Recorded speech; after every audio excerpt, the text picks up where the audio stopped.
A Câmara está analisando um projeto de lei que cria um sistema nacional contra-terrorista. O objetivo é coordenar ações de inteligência para prevenir a formação de células terroristas no Brasil. O projeto original tinha sido apresentado pelo então deputado Jair Bolsonaro.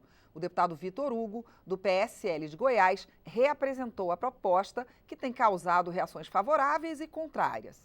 É com o deputado Vitor Hugo que eu converso agora. Eu sou Mariana Monteiro e este é o Palavra Aberta, um programa da TV e da Rádio Câmara. Deputado, tudo bem? Graças a Deus, tudo ótimo. O Brasil já conta hoje com a Polícia Federal e com a ABIN. O senhor acha necessário mais um órgão para descortinar um ato terrorista? Então, Mariana, na verdade a gente não está criando nenhum órgão a mais. O nosso foco é com a integração dos órgãos já existentes. Então, eu fui o comandante do destacamento contra-terrorismo do Exército Brasileiro, eu trabalhei no contra-terrorismo durante quase 10 anos e vivi durante várias operações e exercícios a dificuldade de integração não por qualquer problema das pessoas envolvidas, mas simplesmente porque não havia e não há ainda, uma lei que trate especificamente de quais são as missões e quais são as atribuições de cada órgão hoje voltados para a prevenção e para o combate ao terrorismo. A gente não pôde, lógico, avançar demais nesses temas das atribuições específicas dos órgãos, porque é um projeto de origem parlamentar, assim como era na época que o deputado Jair Bolsonaro apresentou. Então, mas nós estabelecemos parâmetros para que o regulamento a ser expedido pelo Executivo adentre esses detalhes. Mas nós abordamos ao longo do projeto, que acabou ficando um projeto bem extenso e complexo, aspectos, princípios, inclusive criamos algum tipo penal que reforça a estrutura de prevenção e combate ao terrorismo no Brasil, para impedir que atos como, por exemplo, aquele que destruiu as Torres Gêmeas nos Estados Unidos em 2001, o ataque em Mumbai, o ataque em Boston, ou, por exemplo, a tomada da embaixada do Japão no Peru em 96, que atos como esse aconteçam aqui no território nacional. Esses atos terroristas não são muito comuns no Brasil. Houve uma tentativa um pouco antes das Olimpíadas. Durante as Olimpíadas, além disso, durante as Olimpíadas, os senhores já treinaram, o Brasil treinou um pouco como impedir qualquer ato terrorista? Na verdade, o Brasil vem já desenvolvendo as doutrinas de emprego, tanto das Forças Armadas quanto das Forças Policiais e da Agência Brasileira de Inteligência há muitos anos. De todos os grandes eventos que aconteceram aqui. Teve a Copa também. A Copa, as Olimpíadas e também antes, a reunião de cúpula de países das Américas, de países das Américas com os países árabes e várias outras reuniões de chefes de Estado que ocorreram aqui. Isso é só para falar da década de 90 para cá.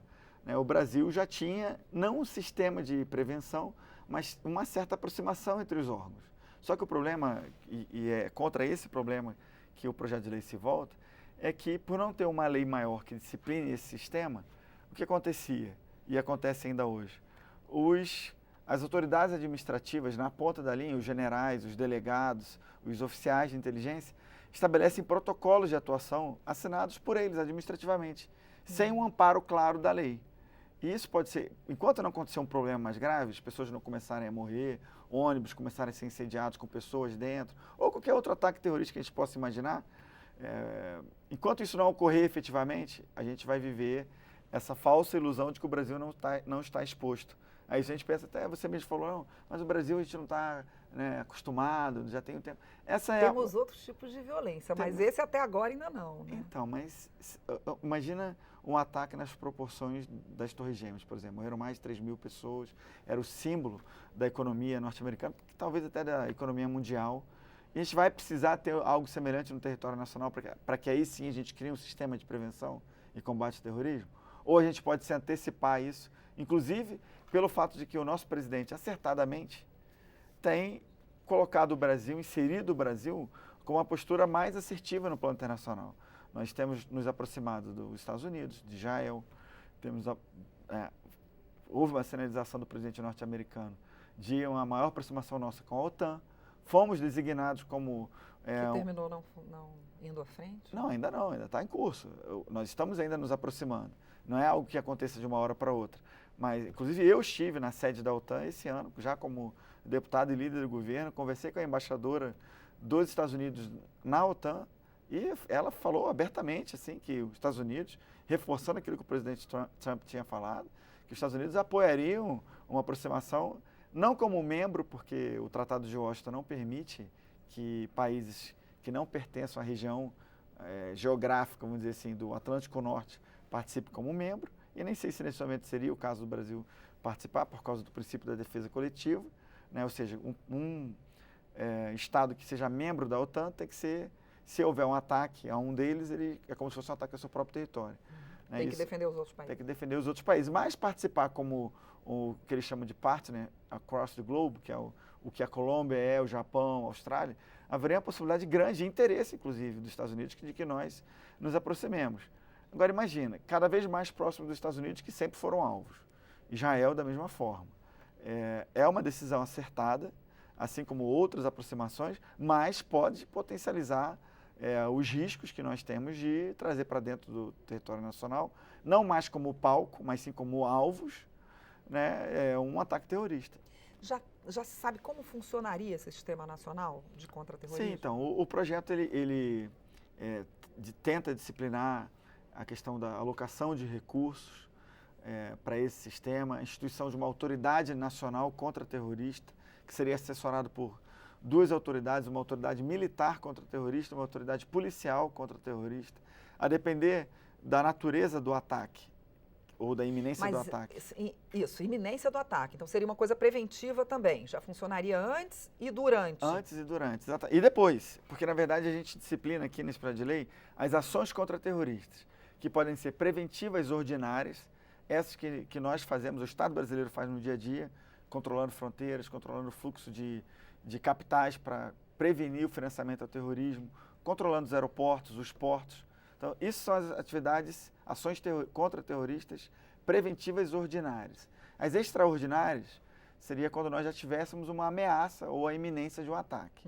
E quando esse próprio sistema descobrisse. Exatamente. Né? As repressivas é a partir do momento que o ataque é perpetrado. E aí, após o cometimento do ato, o controle de danos para impedir que os terroristas aproveitem o êxito da ação ou espalhem os efeitos,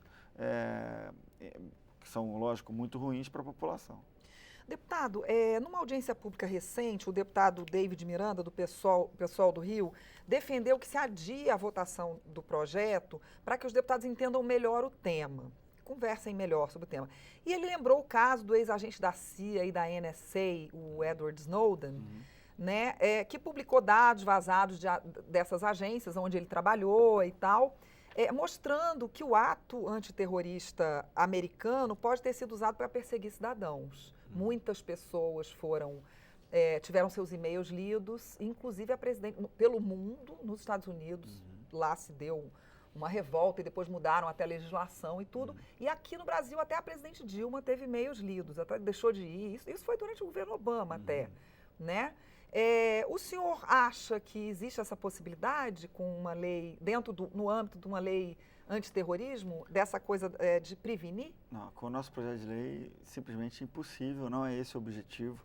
Inclusive, as previsões aqui para a adoção das medidas repressivas ou preventivas extraordinárias, que são aquelas que pode haver algum tipo de uso da força, o próprio projeto de lei prevê que somente a partir da decretação da intervenção federal, estado de defesa ou de sítio, que são situações de constitucionalidade excepcional.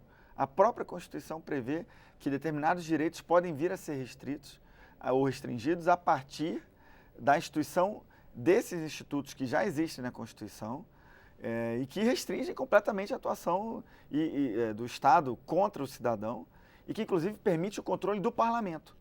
Então, não vai ser uma ação do Executivo somente contra o ato terrorista. Mas e na inteligência? Não vai se ler coisas que vão entrar na... Inclusive, a nossa preocupação sempre foi essa também, de garantir que os direitos fundamentais não fossem atingidos, individuais, inclusive para que isso não fosse usado, como nós imaginamos que poderia ser, pela oposição, para impedir que houvesse aprovação.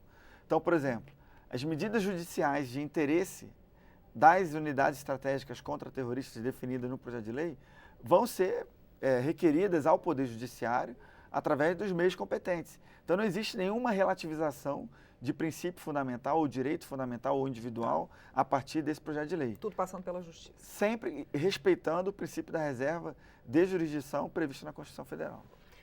Aonde é que ele está e quanto falta para ser aprovado?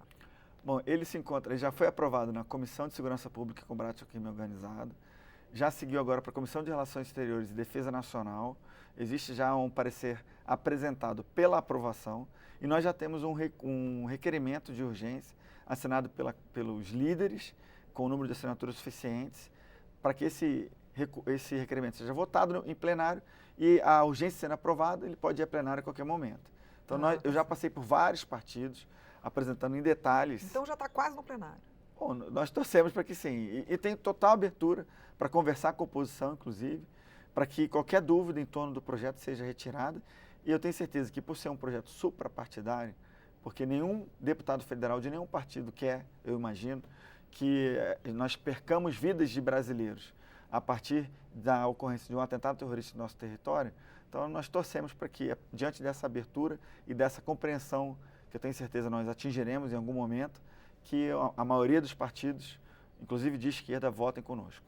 Tá bom, deputado. Muito obrigada pela sua presença. Tá bom, eu que agradeço. Eu conversei com o deputado Vitor Hugo, do PSL de Goiás, sobre o projeto dele que cria um sistema nacional contra-terrorista no Brasil. Eu sou Mariana Monteiro e este é o Palavra Aberta, um programa da TV e da Rádio Câmara. Você pode rever esta e outras edições em câmara.leg.br/palavra aberta. Até a próxima!